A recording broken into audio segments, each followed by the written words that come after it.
ಓಂ ನಮಃ ಸಿದ್ಧೇಭ್ಯಃ. ಓಂ ನಮಃ ಸಿದ್ಧೇಭ್ಯಃ. ಓಂ ನಮಃ ಸಿದ್ಧೇಭ್ಯಃ. ಶ್ರೀ ವಿತರಾಗಾಯ ನಮಃ. ಪ್ರಪ್ರಥಮವಾಗಿ ವಿಶ್ವವಿಖ್ಯಾತ ಭಕ್ತಿಪೂರ್ವಕ ನಮೋಸ್ತುಗಳನ್ನು ಸಲ್ಲಿಸುತ್ತಾ ಸಿದ್ಧಗಂಗಾ ಮಠದ ನಡೆದಾಡುವ ದೇವರಾಗಿದ್ದಂತಹ ಪರಮಪೂಜ್ಯ ಡಾಕ್ಟರ್ ಶ್ರೀ ಶ್ರೀ ಶಿವಕುಮಾರ ಮಹಾ ಶಿವಯೋಗಿಗಳವರಿಗೆ ಭಕ್ತಿಪೂರ್ವಕ ನಮೋಸ್ತುಗಳನ್ನು ಸಲ್ಲಿಸುತ್ತಾ ಹಾಗೆ ಭಕ್ತಿ ವಿನಯಾಂಜಲಿಯನ್ನು ಸಲ್ಲಿಸುತ್ತಾ ವೇದಿಕೆ ಮೇಲೆ ದಿವ್ಯ ಸಾನ್ನಿಧ್ಯವನ್ನು ವಹಿಸಿದಂತಹ ಪರಮಪೂಜ್ಯ ಶ್ರೀ ಶ್ರೀ ಶ್ರೀ ಸಿದ್ಧಲಿಂಗ ಮಹಾಸ್ವಾಮಿಗಳವರಿಗೆ ಭಕ್ತಿಪೂರ್ವಕ ಇಚ್ಛಾಮಿಗಳನ್ನು ಸಲ್ಲಿಸುತ್ತಾ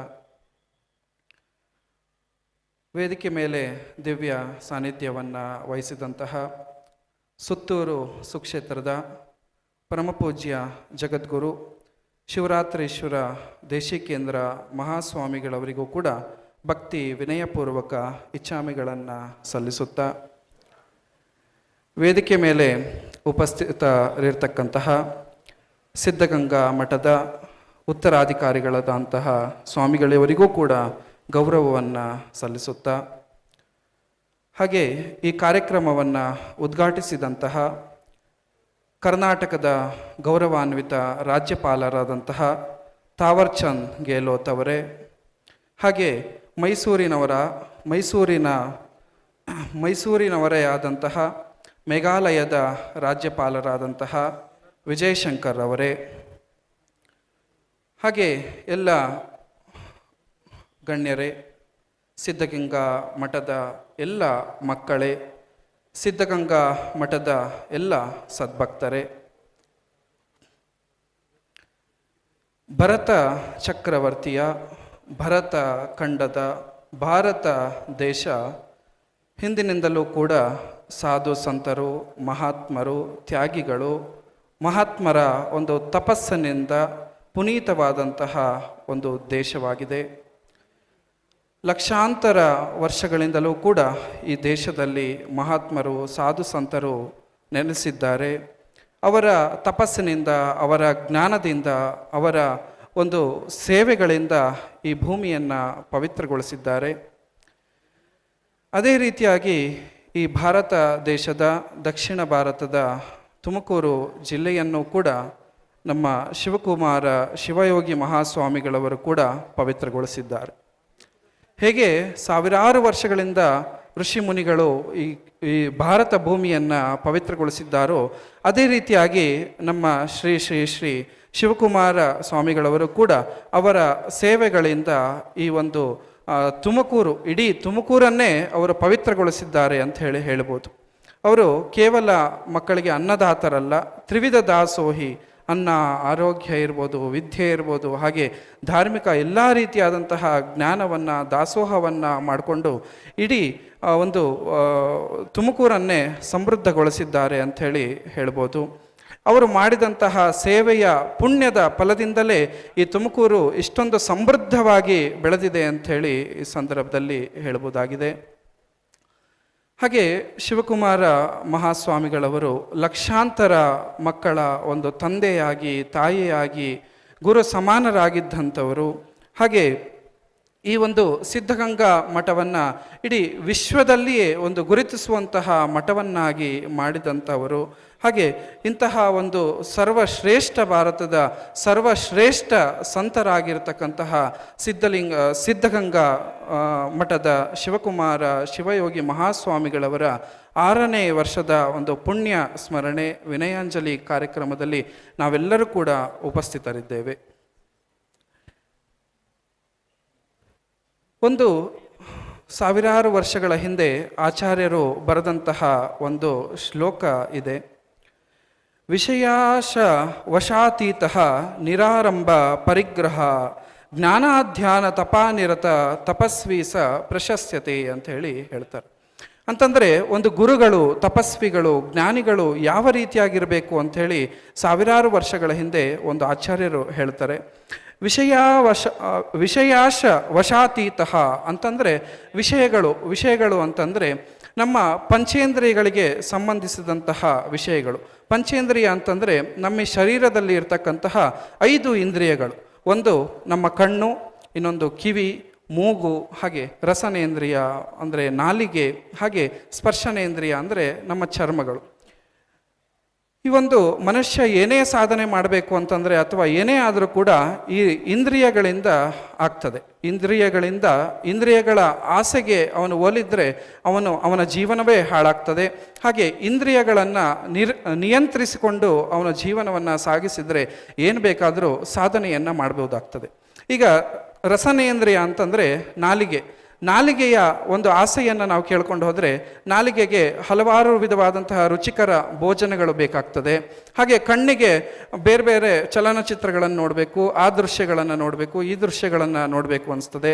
ಹಾಗೆ ಕಿವಿಗೆ ಬೇರೆ ಬೇರೆ ಹಾಡುಗಳು ಏನೇನೋ ಕೇಳಬೇಕು ಅಂತ ಅನ್ನಿಸ್ತದೆ. ಹಾಗೆ ಈ ಸ್ಪರ್ಶ, ಈ ಚರ್ಮಕ್ಕೆ ಏನಾದರೂ ಒಳ್ಳೆಯ ಮೃದುವಾದ ಹಾಸಿಗೆ ಬೇಕು, ಹಾಗೆ ಸ್ವರ್ಣಭರಿತವಾದ ಸಿಂಹಾಸನ ಬೇಕು ಅಂಥೇಳಿ ಅನಿಸ್ತದೆ. ಈ ಎಲ್ಲ ರಸನೇಂದ್ರಿಯದ ವಿಷಯಗಳ ಆಸೆ ಏನು ಇದೆ, ಇವನ್ನು ನಿಯಂತ್ರಣ ಮಾಡುವಂಥದ್ದು ಒಂದು ಸಾಧುವಿನ ಕರ್ತವ್ಯವಾಗಿರ್ತದೆ. ಹಾಗೆ ನಿರಾರಂಭ ಪರಿಗ್ರಹ ಅಂಥೇಳಿ ಹೇಳ್ತದೆ, ಅಂದರೆ ಆರಂಭ ಹಿಂಸೆ ಅಂಥೇಳಿ ಹೇಳ್ತಾರೆ. ಅದರಲ್ಲಿ ಸಾಧುಗಳು ವಾಣಿಜ್ಯ ಅಂತಂದರೆ ವ್ಯಾಪಾರ ವಹಿವಾಟುಗಳನ್ನು ಮಾಡಬಾರ್ದು, ಹಾಗೆ ಶಸ್ತ್ರಾಸ್ತ್ರಗಳನ್ನು ಹಿಡಿಬಾರ್ದು ಅಂಥೇಳಿ ಹೇಳ್ತಾರೆ. ಹಾಗೆ ಪರಿಗ್ರಹ ಅಂತಂದರೆ ಯಾವುದೇ ರೀತಿಯಾದಂತಹ ಪರಿಗ್ರಹವನ್ನು ಒಬ್ಬ ಸಾಧು, ಸಂತ ಅಥವಾ ಗುರುಗಳು ಇಡ್ಕೊಳ್ಬಾರ್ದು ಅಂಥೇಳಿ ನಮ್ಮ ಆಚಾರ್ಯರು ಹೇಳ್ತಾರೆ.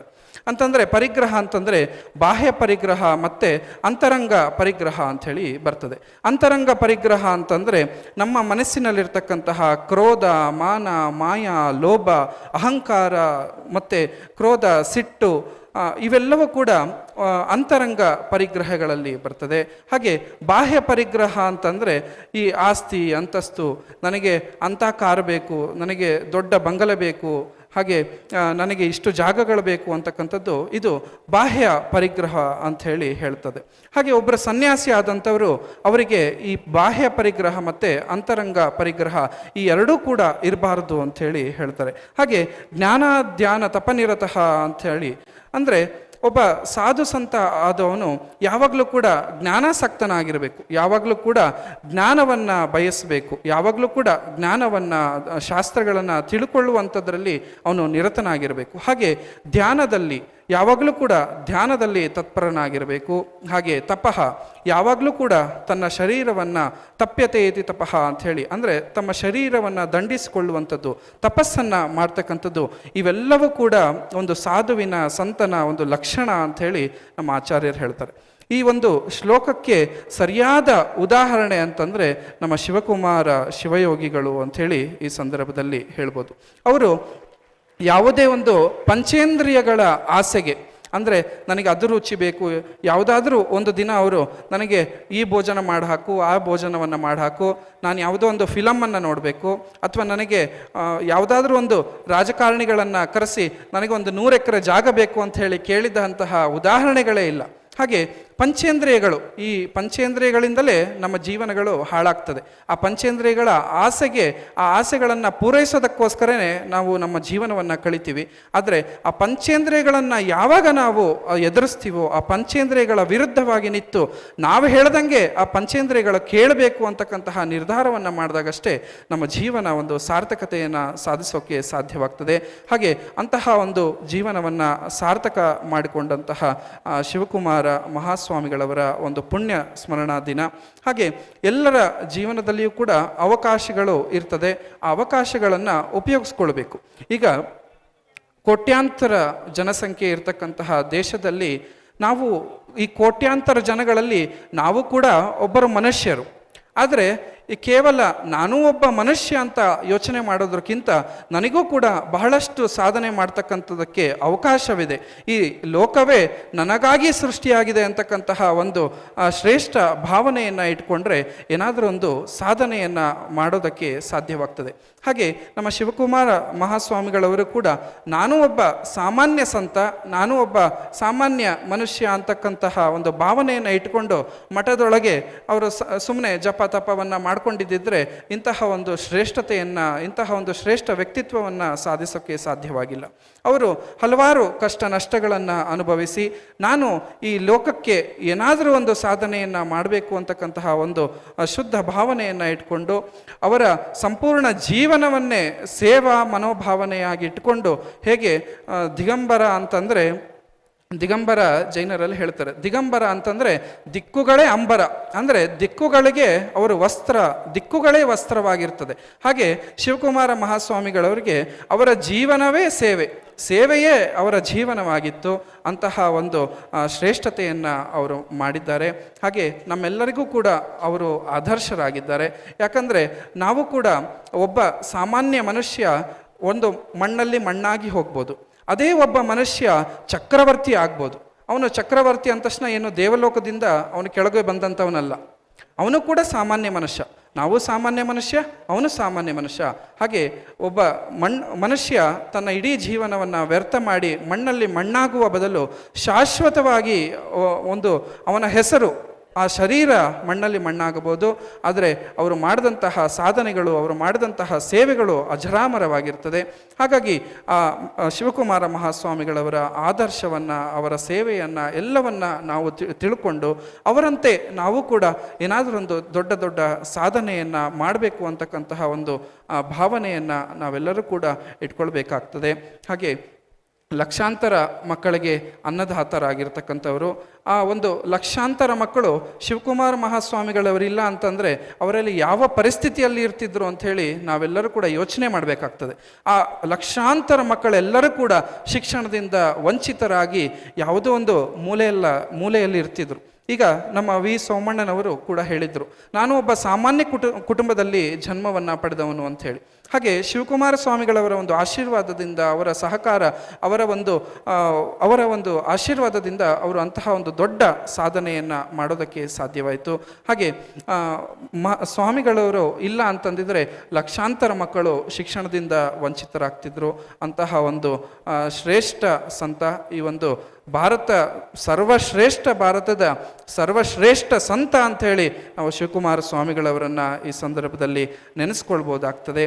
ಹಾಗೆ ನಮ್ಮ ಶ್ರವಣಬೆಳಗೊಳದ ಸ್ವಾಮೀಜಿಯವರು ಇರ್ಬೋದು, ಅಥವಾ ಸಿದ್ಧಗಂಗದ ಹಿಂದಿನ ಶಿವಕುಮಾರ ಸ್ವಾಮಿಗಳವರು, ಇಬ್ಬರ ಸಂಬಂಧವು ಕೂಡ ಅನ್ಯೋನ್ಯವಾಗಿರ್ತಿತ್ತು.